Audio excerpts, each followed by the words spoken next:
तूही हे आशिकी भाग 10. कीर्तीच्या घरून सूरज आणि कोमल दोघेही निघतात.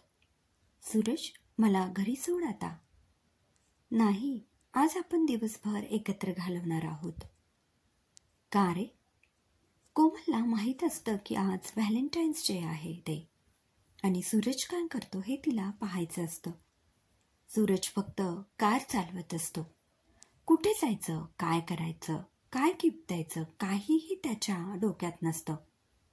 तो आतून घाबरलेला असतो, कारण कोमलला माहीत असेल आज काय आहे हे, आणि तिला वाटत असेल की मी तिला एखादं सरप्राईज देईन. पण कसलं काय, मी चक्क विसरलो त्या अभिनव आणि कीर्तीच्या गडबडीत. आणि आता ऐनवेळी काय करणार? परेश त्याची बाईक घेऊन सूरजच्या गाडी मागे मागे भरधाव गाडी चालवत पाठलाग करत असतो. यार, हा सूर्या विसरला आजचं, आणि विसरला म्हणून तो मलाच धारेवर धरेल की मी आठवण करून दिली नाही म्हणून. याचं प्रेम प्रकरण मी दत्तकच घेतलंय ना. सूरजला काहीही करून त्या हॉटेलवर न्यावं लागेल.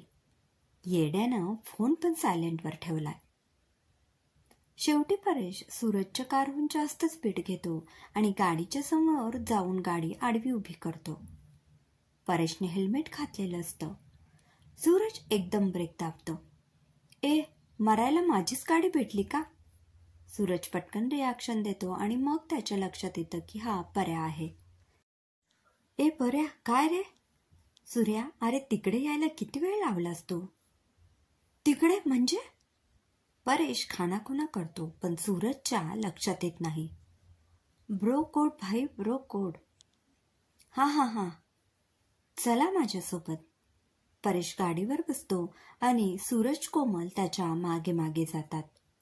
परेश एका हॉटेलसमोर गाडी थांबवतो. दोघांना आत नेतो. तिथे एका टेबलवर छानशी सजावट केलेली असते. भिंतीवर हार्टच्या आकाराचे लाल पांढरे फुगे लावलेले असतात.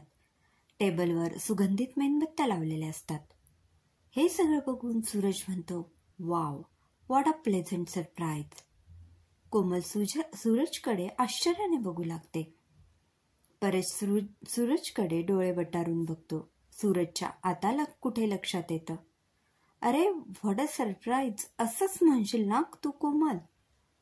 हो, खरंच खूप छान प्लॅन केलाय सूरज. सूरज कोमलकडे बघतो, मग परेशकडे बघतो आणि मोठ्या अभिमानाने कोमलला सांगतो, हो मग तुला काय वाटलं, मी विसरलो की काय? परेश कमरेवर हात ठेवून सूरजकडे बघतो. कोमल त्याला विचारते, पण तू का आणलंस आम्हाला इकडे? अगं ते सूरजला पत्ता सापडत नव्हता ना, ऑनलाईन बुकिंग केलेलं त्याने, म्हणून. कोमलला सगळं लक्षात न येण्या इतकी ती ढ नव्हती. सगळं जाणून घेऊनही ते दोघांच्या चाललेल्या खटाटोपीकडे शांतपणे बघत होते. कोमल आणि सूरज दोघेही टेबलवर बसतात. सूरज एकदम बोलून जातो, परेश तू पण बस ना. परेश काहीही न बोलता फक्त हात जोडतो आणि निघून जातो. आपण काय बोलून गेलो हे लक्षात आल्यानंतर सूरज त्याची जीभ चावतो.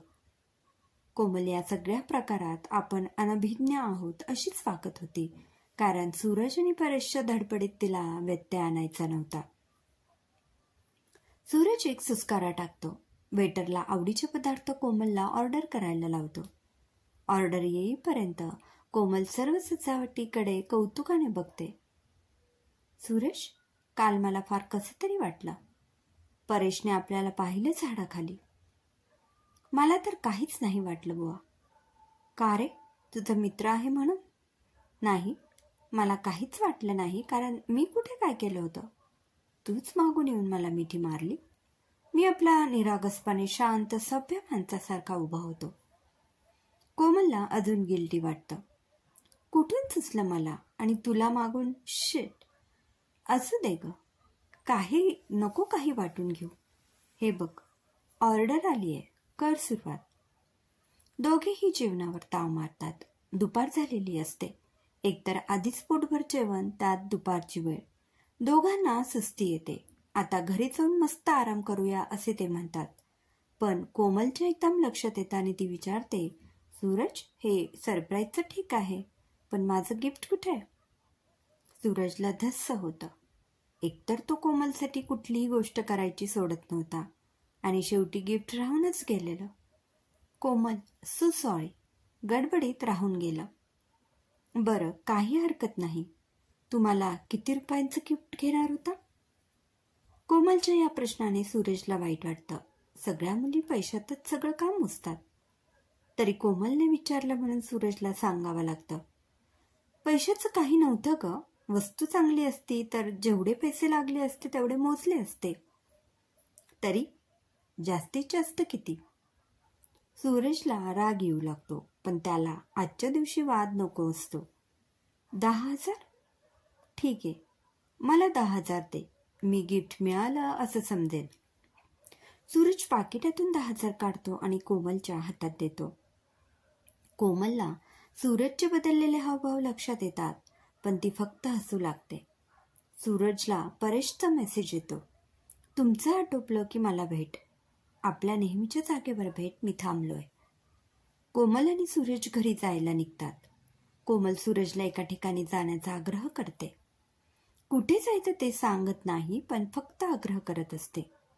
सूरजला अजिबात इच्छा नसते, पण नाईलाज असतो. कोमल एका वृद्धाश्रमाजवळ गाडी थांबवायला लावते. सूरजला कळेना की ही काय करते. दोघेही आत जातात. तिथे आजाराने खंगलेले, काही मनाने खंगलेले असे वृद्ध मंडळी होते. घरच्यांनी टाकून दिलेलं असलं तरी या आश्रमाने त्यांची खूप काळजी घेतली होती. त्यांना कधीही एकटेपणा वाटू दिला नाही. कोमल सर्वांना भेटते. त्यांना बघून सूरजला खूप वाईट वाटतं. सूरज खूप हळवा आहे हे कोमल जाणून होती. अजून काही वेळ थांबले असते तर सूरज तिथेच रडू लागला असता, म्हणून कोमल पटकन आश्रमाच्या ऑफिसमध्ये गेली आणि सूरजने दिलेले 10,000 रुपये आणि त्यात स्वतःचे 5,000 रुपये टाकून त्यांना देणगी म्हणून देऊन टाकले. सूरज चकितच झाला. त्याच्या लक्षात आले की कोमलने यासाठी पैसे मागितले होते. त्याचा मूड एकदम बदलून जातो. बाहेर आल्यावर तो कोमलला म्हणतो, तू यासाठी पैसे मागितले? हे मला खरंच माहीत नव्हतं. मी उगाच गैरसमज करून घेतला होता. सॉरी. अरे सॉरी काय? आणि एक गोष्ट कायम लक्षात ठेव, तू आणि मी एकत्र आलो म्हणजे केवळ आपल्या कुटुंबाच्या कामी यायला हवं असं नाही.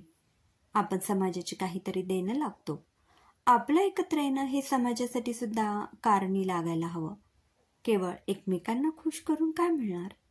खरा आनंद तो असेल जेव्हा आपली एकी समाजाला काहीतरी मिळवून देईल. कोमलच्या या दिव्य विचारांनी सूरज तिच्या अजूनच प्रेमात पडला नसेल तर नवलच. सूरज कोमलला घरी सोडतो आणि परेशला भेटायला त्यांच्या नेहमीच्या जागेवर जातो. परेश समोर उभा असतो. सूरज गाडी थांबवतो. गाडीतून काही पार्सल काढून परेशच्या हातात ठेवतो. हे काय आहे? सूरज परेशच्या खांद्यावर हात ठेवून म्हणतो, मित्रा, माझ्यासाठी एवढं सगळं करतोस आणि स्वतः उपाशी राहतोस. तुला काय वाटलं माझा मित्र उपाशी असताना मी तिकडे जेवणावर ताव मारेल? घे, 2 घास खाऊन घे. परेश खरंच उपाशी होता. सूरजचं बोलणं ऐकून त्याच्या डोळ्यात पाणी येतं. आपला मित्र कितीही नालायक असला तरी मैत्रीची जाणीव आहे त्याला. परेश खायला सुरुवात करतो. सूरजचा कोमलला फोन येतो. घरी पोहोचलास? नाही, परेशला भेटायला आलोय. जाईल गाडी थोड्या वेळाने. बरं, हॉटेलमध्ये आपलं बरंच जेवण उरलं होतं. खूप पदार्थ उरले होते. त्याचं पार्सल म्हणून तू सोबत घेतलंस. काय केलं त्याचं? सूरज मागे वळून बघतो. परेश लांब आहे याची खात्री होताच म्हणतो, अन्न वाया घालवायचं नसतं. दिलंय मी वाटून गरीब दुबळ्याला. सुट्टी संपल्याने कोमल शहरात तिच्या रूमवर जाते. व्हॅलेंटाईन्स डे साजरा केल्याने तिची सुट्टी मजेत गेलेली असते. सूरजही दोघांनी एकत्र घालवलेले क्षण आठवून मनोमन आनंदी राहू लागतो. सूरजच्या घरी दरवर्षी एक पूजा असते. पूजेला सर्व नातेवाईक मित्रमंडळींना बोलवण्यात येतं. यावेळी कोमललाही सहभागी करून घ्यायची सूरजच्या घरच्यांची इच्छा असते. आणि लागलीच पूजेनंतर सूरजचा वाढदिवस असतो. तो सर्वांनी एकत्र साजरा करावा असं त्यांना वाटतं. सूरज मोबाईलवर त्याचा आवडता गेम खेळत असतो आणि आई त्याला हाक मारते. सूरज, आपल्या घरी पूजा आहे 4 दिवसांनी. मला जरा सामान आणून देशील का? हो. सूरज फक्त होकार देतो, पण जागेवरून काही हलत नाही. हे बघ, नारळ, अष्टगंध, सुगंधी अगरबत्ती, प्रसादासाठी रवा, साखर. लिहून घेतोय ना? सूरजचा काहीही रिप्लाय नाही. आई वैतागते. सूरजला उठवायला काय करावं? आईच्या डोक्यात ट्यूब पेटते. आई हळूच किचनमध्ये स्वतःशीच बोलते, मला वाटतं कोमललाही बोलवावं एक दिवस आधी. सूरजच्या कानावर ते पडताच तो मोबाईल बंद करून किचनमध्ये पळत जातो. आई त्याच्याकडे लक्ष देत नाही. त्याला वाटतं आई सांगेन पुन्हा, पण आई गप्प. आई, काही म्हणालीस? हो रे, सामान आणून दे म्हटलं. नाही, तू अजून काहीतरी बोललीस. हां, एक दिवस आधीच सगळी तयारी करायची आहे. नाही ग, अजून काहीतरी म्हणालीस. तुझे कान वाजायला लागलेत का? काय लावलंय? कोमलला बोलू असं काहीतरी. कोण? मी? छे. सूरज नाराज होऊन परत जायला निघतो, तोच आई थांबवते. अरे, एक दिवस आधीच कोमलला घरी बोलू म्हटलं. आता तिलाच घरातल्या रीती समजल्या पाहिजेत. ती आली तर शिकून घेईल सगळं. सूरजच्या मनात उकळ्या फुटायला लागतात. कोमल पहिल्यांदा घरी येणार होती. सूरज, परेश आणि समिधालाही एक दिवस आधी बोलून घेतो. चौघी मिळून धमाल करायची असं ठरतं. कोमलच्या घरी असं म्हणणं पडतं की लग्नाआधी सासरी पाय ठेवायचा नसतो.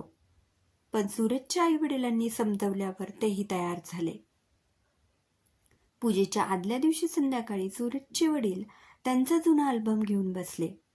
सूरजचे लहानपणीचे फोटो, त्यांनी एकत्र केलेल्या ट्रिपचे फोटो वडील कौतुकाने बघत होते. सूरजची आई तिथे आली. काय बघताय? दिवस किती पटापट पुढे सरकतात ना. मला अजूनही सूरजचा शाळेचा पहिला दिवस आठवतो.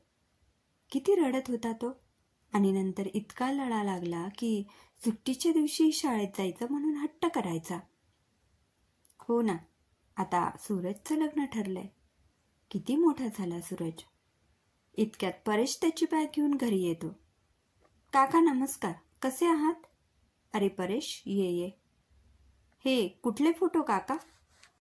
परेशच्या लहानपणीचे फोटो आहेत. परेश सूरजचे लहानपणीचे फोटो बघतो. गोल गोमट्या सूरजला बघून परेशला हसू आवरत नाही. सूरजच्या शाळेतला पासपोर्ट फोटो तो घेतो आणि विचारतो, काका, हा फोटो मी घेऊ का? घे की.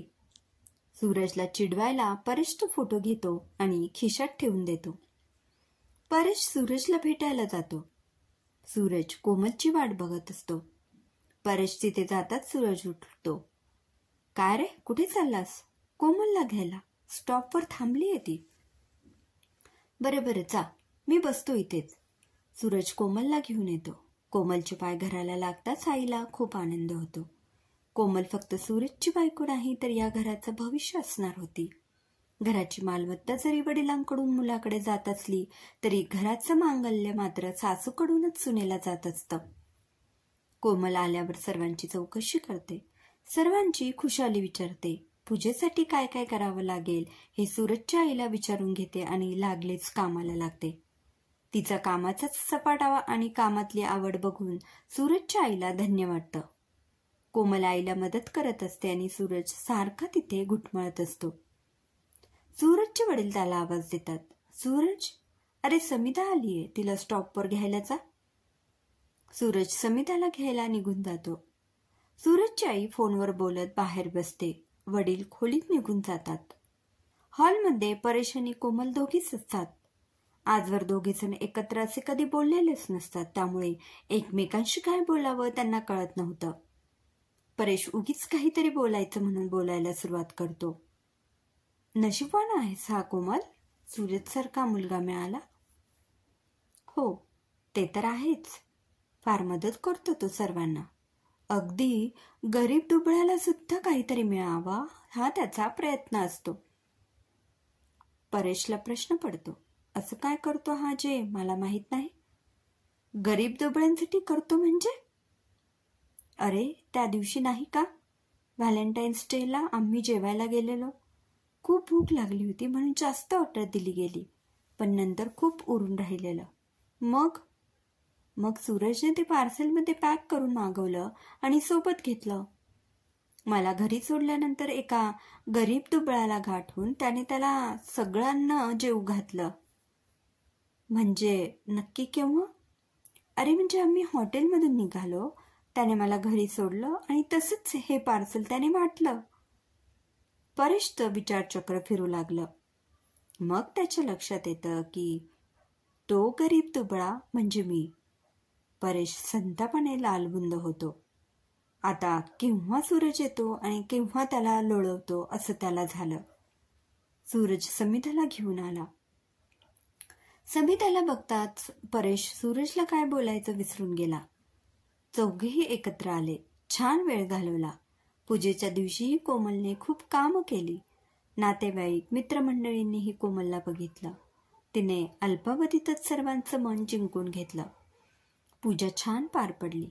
संध्याकाळी सर्व आटपून कोमल तिच्या रूमवर गेली. परेश ती पार्सलची गोष्ट विसरला नव्हता. खिशातून सूरजच्या लहानपणीचा फोटो काढत तो म्हणतो, अब आएगा मजा, बदला तो मैं लूंगाही, असं म्हणत तोही निघतो.